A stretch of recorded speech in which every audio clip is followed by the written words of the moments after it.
We will now talk about the economic impact of World War II, particularly on the United States. Two big things to take out of the overall impact of the Second World War, economically speaking, with regard to the United States, is that we will have a dramatic expansion in what will later be phrased the military-industrial complex in the United States. President Eisenhower actually gives this idea its name in the 1950s, the military-industrial complex. The linking between the American military and the industries that feed the American military. And of course, in World War II, the United States not only has to equip our own military during the war, and we have to convert our own industry into an industry during wartime, a wartime productions industry. We're also going to be equipping Britain. And we're going to be equipping, we said Lend-Lease materials are going to go to the Soviet Union. And we're going to be sending Lend-Lease material to Brazil and dozens of other nations. All right? So it's the American industry that has to do this. By the end of the war, the United States will have by far the world's largest economy. And that is measured typically by something known as the GDP, the gross domestic product. It's the amount of stuff that's produced in an economy in a year. And the United States in 1945 will have the largest GDP in the world. And in fact, 50% of all global industry is coming out of the United States. So by 1945, the United States is producing half of the stuff that the world is producing. Now that's a little bit skewed because what happened, for example, to German industry and Japanese industry during the war? Okay, so we are growing as other industrial powers are being destroyed. But still, we can pat ourselves on the back that we're still growing quite dramatically. To do this, the United States has to wrestle with the understanding that we need millions of workers to enter this workforce. But this is aided by the fact that the United States was coming out of, or absolutely still in the midst of, what we would call the Great Depression. Now, I think this is somewhat lost on us that haven't studied it in too great of depth. The Great Depression is said to start in the late 1920s, maybe 1929 when we talk about a stock market crash. But the problems of the American economy existed in the months and in a couple years at least before the actual crash. 1929, we've got President, anybody know? 1929, before Roosevelt. Hoover, President Hoover is president. He had just started being president in 1929. That was like his first year in office.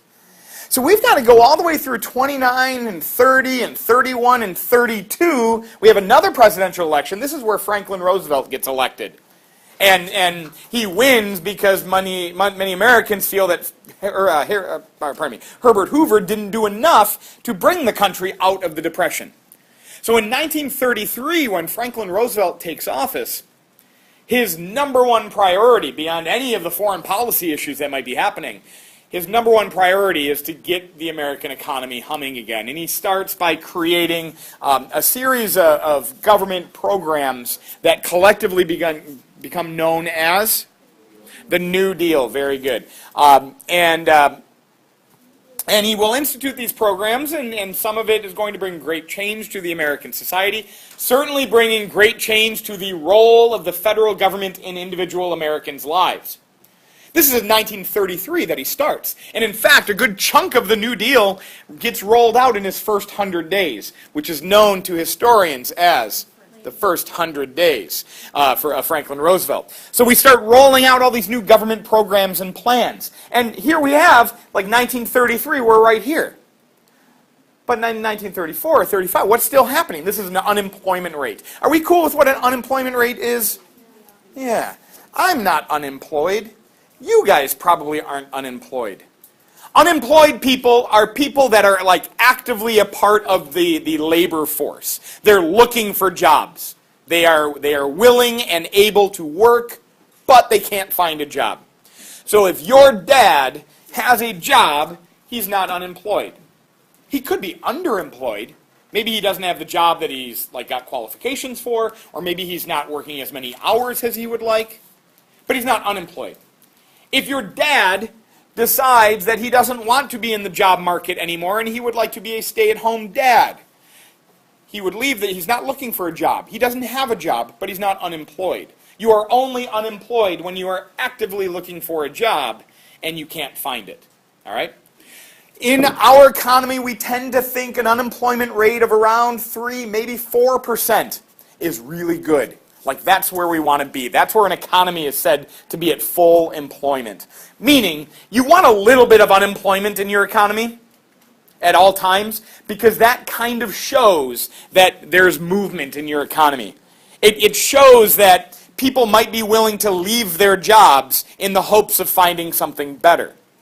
Because if you were in an economy where there was like zero unemployment, every job that was ever available had someone working in it, and everybody that wanted to work had a job, that could bring some stagnation. Maybe there's not any encouragement or hope. Like, a lot of people today leave their jobs with the belief that there's something else better out there. But in an economy with full employment, that might not give them as much hope. So generally it's seen as a 3 or 4% unemployment rate accounts for like just natural movement, people leaving jobs and then going on a job hunt and looking for something better. All right? Well, during the worst of the Great Depression, we got over 20% unemployed. This is really, and in some areas, we're even hit harder. During the peak of the Great Depression, the city of Detroit, I think, went over 50% unemployment. Toledo, Ohio, kind of infamously had 75% unemployment. These were cities that were heavily tied to one industry in particular. Obviously, what's our industry? Automobiles. Anybody know Toledo? The glass capital of the world. Yeah, Toledo, Ohio. They produce a lot of glass. And they're all interconnected. Akron, Ohio? Yeah. Oh, no? No, you're thinking Dayton, maybe? I know there's an air base there. In Dayton. Akron, Ohio is the rubber capital of the world. That's where Goodyear is out of. They make a lot of tires. Why? Not very many rubber trees. There's not a lot of rubber trees, but a guy named Goodyear was from there. And he started a company that made tires. And he ended up becoming, or Harvey Firestone, I might be screwed up, Harvey Firestone from Akron, Ohio. And he became good friends with Henry Ford. And so then you ended up having Firestones on all your Fords. And they would get their glass from Toledo. But anyway, these big urban Midwestern cities were crippled by the Great Depression. Unemployment was sky high. And this is bad. Because when people are unemployed, they have no income with which to buy stuff, and then stuff isn't being made, so you need more people to lose their jobs, and unemployment will continue to get even worse. So, guys, pardon me. As we press through the 1930s, we notice that unemployment rates will start to dip, and they'll go beneath 15%. But, guys, our unemployment rate in, like, Michigan, which had when we went through the Great Recession a few years back, we had it as bad or worse than any other corner of the country. Our unemployment rate in Michigan was dancing at that point around 15%. And people in Michigan were losing their minds, right? And then after that point, the nation jumped up again. So we had dramatically high unemployment until we come to World War II starting 1939, then 40, then certainly we're getting involved in 41. As we start to refigure American industry for creating the weapons of war. As we created markets that didn't previously exist, like, for example, selling weapons of war to all of these nations via Lend-Lease, these are markets that we formerly didn't have a part in. And now we do. So we're putting Americans back to work again. By 1945, unemployment in the United States is virtually non-existent. It's down to 1.9%. Another aspect of this unemployment rate is, at its peak during World War II, we will have over 10 million guys in uniform. 10 million guys in uniform, most of them serving overseas. And so we're going to take a population of American women, or older Americans who maybe had previously left the job market, who are going to enter the workforce and occupy many of these jobs. So we will quickly need the mobilization of American industry, and this is going to be overseen by a government office called the Office of Production Management. The Office of Production Management. Organized in 1941, January of 1941. This is right before we passed the Lend-Lease Act. to coordinate the production of military goods in an economy that previously produced mostly civilian goods. The Office of Production Management. Okay, politically speaking, we talk in our country about having a political spectrum that is largely occupied by a political left and a political right. I'm not going to worry too much about social issues here because they're not going to come into play in the Second World War. But economically speaking, the major difference between the political left and the political right is how big of a role does the federal government take in the daily operations of American business. All right? Those that live in the political left, they believe that the government should have a larger role in the day-to-day operation and regulation and oversight of American businesses. Those that occupy themselves on the political right believe that the federal government should have a much smaller role in the oversight and regulation of American businesses. These are the people that believe that businesses should be allowed to make their own decisions as to how to operate. And if they make good choices, they can be successful. And if they make poor choices, they should fail. And that's the end of it. During World War II, this is such a massive undertaking. The federal government is going to take a dramatically larger role in the operation of the American economy than it had ever done before. We see similar instances in the First World War, for example, and the institution of what's known as war socialism in England, where the British government started to take a much greater role in the industry in England. We see this in the United States as well. The Office of Production Management will virtually force businesses, American businesses, to convert to making the weapons of war. Businesses, in many cases, would be happy to do this for a couple reasons. You're getting guaranteed contracts from the federal government, so that's good. And World War II was a war that everybody supported. We wanted to win this war. And no American business wanted to be seen as not supportive of the American war effort.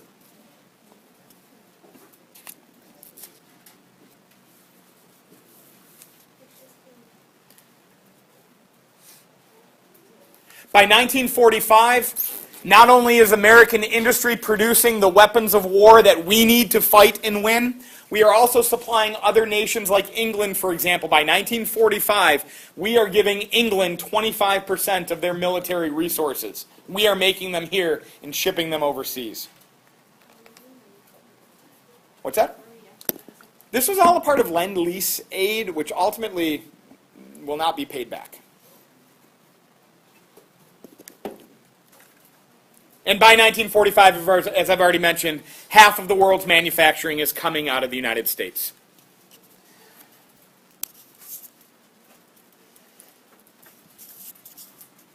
Another issue that nations deal with oftentimes in war is that of inflation.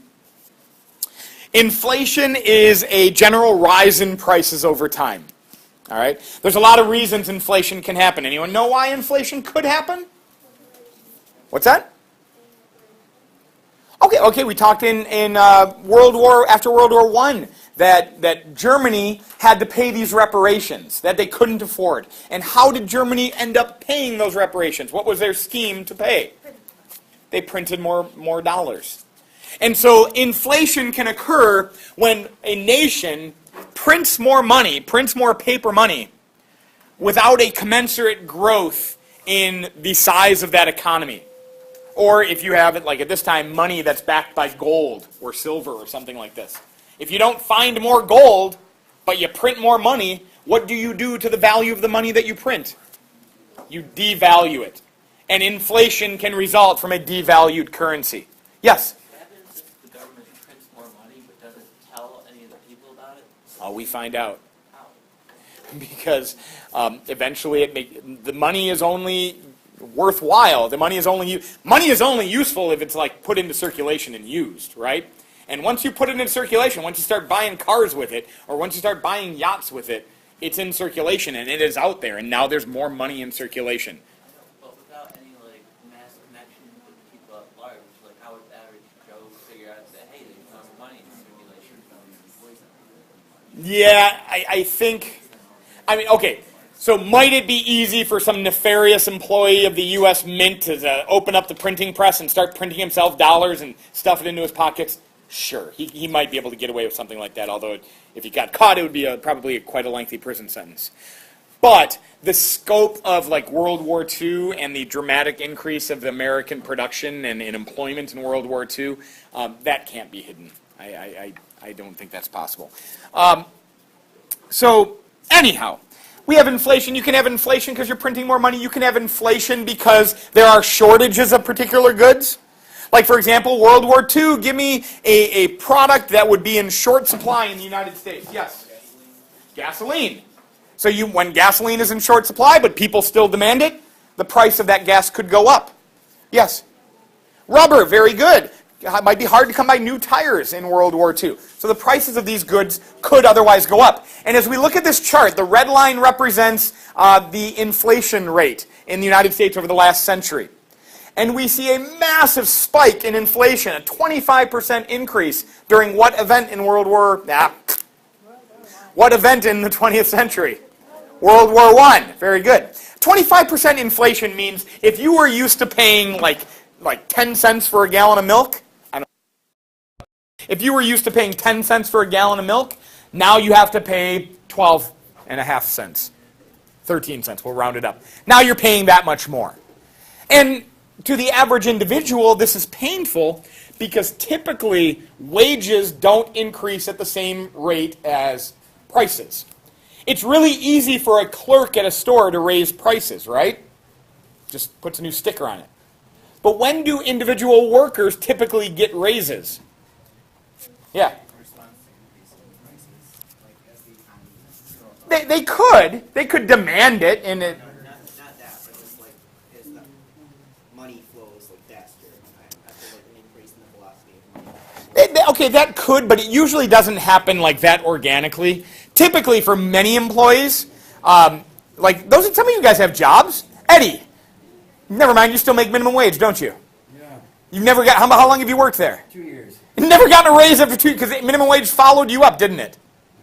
Wasn't minimum wage a little bit lower when you first started working? Yeah. And so you got a raise, but so did everybody else. That's basically my point, right? Sure. Okay. That happened to me when I was a new employee back in the bookstore world of the 90s. It's a tough life, let me tell you. Has anybody actually gotten a raise in a job that you work at? Hard times for American teens. I worked at Myers that worked over like $100 or something total. I got like a 10 cents. Okay, so they gave you a raise after you'd been there for a certain amount of time. There we go. You often get raises when you've been there a certain amount of time. Yes? They're raising our rates up to like $10 over 2 years. How do you like that, Eddie? Keep flipping those burgers, sir. All right. So you're gonna get a raise over time. Typically, people have like annual reviews. After you've worked at a company for a year, you might have a review with a boss, and they might say you've done a good job or you've just been here, so we're going to give you a little bit of a boost. All right. So you might have inflation week after week or month after month, but you might only get a raise after a year. So wages tend to not increase as fast as inflation. All right. Your milk is getting more expensive faster than you're getting paid more. So this can be very painful. Now, typically in the American economy, there's a few things our government can do to control interest rate, or to control what inflationary rates are. And we'll talk about that in a moment.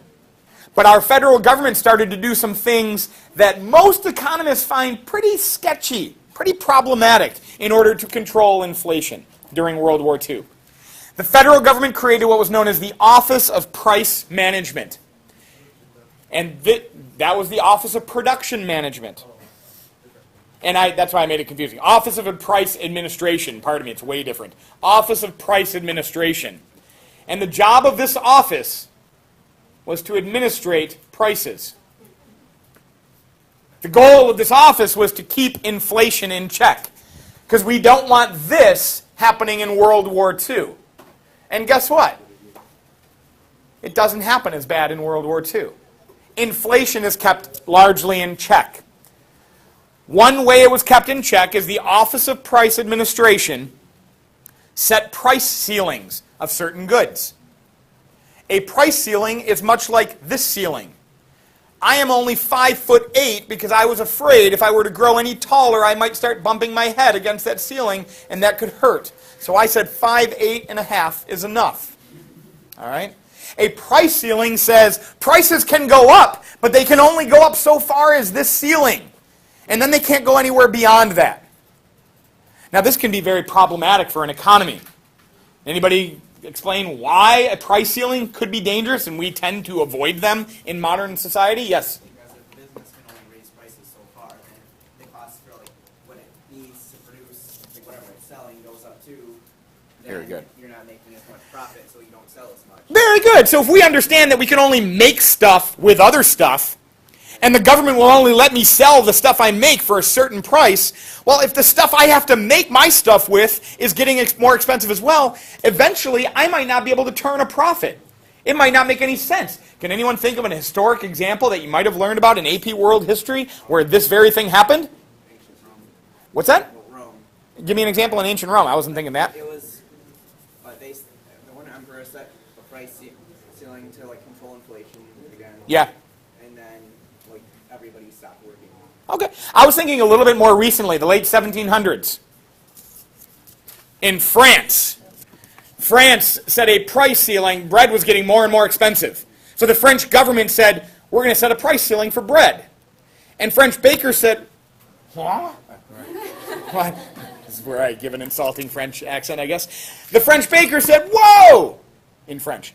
We can't, sacre bleu or something, right? How do you do? Comment? We can't make any money because we have to make bread with, like, eggs and wheat, right? And this stuff costs us money. And so we're not turning a profit on bread anymore, so bread bakers went out of business, and they maybe started doing other things to make money. And so we start to have what in France in 1789? Well, we have bread shortages, right? Not enough bread around. And people are starting to get crabby. And they start protesting their government, and eventually they revolt. And this is where Marie Antoinette legendarily said, but probably didn't actually say, if the people are so clamoring for bread, but there's no bread, what should we do? Let them eat cake, which is like now an example of how the aristocracy can be so disconnected from the general public. Like Donald Trump last week, saying that he had it hard growing up and his dad gave him $1 million loan so he could go to Manhattan and he had to pay it back. Man, what I wouldn't give to have the difficult life of Donald Trump as a young man, right? So anyway, inflation can be very problematic. The government set price ceilings during World War II that prices couldn't rise beyond. But this is tricky, because during World War II, we've already talked, you've got millions more Americans that are working that never worked before. And they're making better wages than they've ever made before. So you've got a bunch of Americans working, making more money than they'd ever made before, with more disposable income. Rafi, do you know what disposable income is? Okay, so you should listen. Disposable income is that like extra money that we have beyond paying our rent or beyond paying our electric bill. It's like extra money. I can spend it on whatever I want. Well, Americans have more disposable income than they had ever had before. So at the end or during the war, the government had to find something for them to do with it. So here's one of these new workers that probably wasn't working in a factory before World War I, so excited to make these bombs, and now being encouraged by the federal government to do what with her disposable income? Buy war bonds. We can avoid the worst of inflation, because just as individuals are earning more money and having more money in their pocket that could possibly drive prices higher, the federal government is taking it right back out. In fact, the federal government coordinated with businesses to have payroll deductions of war bonds purchases. So Americans can, right as they're making money, buy war bonds. These are just like savings bonds that you would buy today, with the promise that in the future they would mature, just like we hope some of you will one day do, and then you'd make some interest on your initial investment. Everybody good? After the Office of Price Administration got to work, inflation in the United States was largely kept in check, and after the worst of the beginning of the war, was brought to around 3.5% inflation. Far better than we did during the course of World War I. I'm almost done, guys. After the war, we're going to have some economic issues to deal with. You've got 10 million American servicemen who are going to come back home. And what are these guys going to want? Jobs. But we already said we've got an economy that is operating basically at full employment. There might not be jobs to be had for these guys. So the federal government will pass a series of laws that become known as the GI Bill of Rights. This still exists to this day. This is why some of your friends, rather than going to college right after high school, might decide to go to the military. Because the military then will help them, after they've served for a short time, help them pay for college with GI Bill money. The GI Bill of Rights is going to take these homecoming servicemen and offer them money for college, or offer them assistance for job training or job placement, or offer them money to start a new business, or give them low interest rates to finance a new home purchase. So we're going to try to aid these veterans as they come back home. We're going to look at these women who have been working, and we're going to say, thank you so much for getting us through the war. But now that the war is over, I think it would be wonderful if you went back home and took over those responsibilities that you had before the war. Well, interestingly enough, this was like the double burden of women during the war. They had to work in the war, or work in the industry in the war, but they still had to take care of the home front as well. After the war, American women who were working were encouraged to give their jobs to a vet, to turn their positions over to, and many were happy to do this. Many were more than happy to do this. Many found frustration that they were now, basically used when they were needed, but now that they're not needed anymore, sent back to the homes. By 1946, there would be 2.5 million fewer women in the American workforce. When we come back in a couple days, I'm going to close this discussion to talk about the labor movement in the United States and how this is going to experience a dramatic change because of the war, but we will get that in a couple days.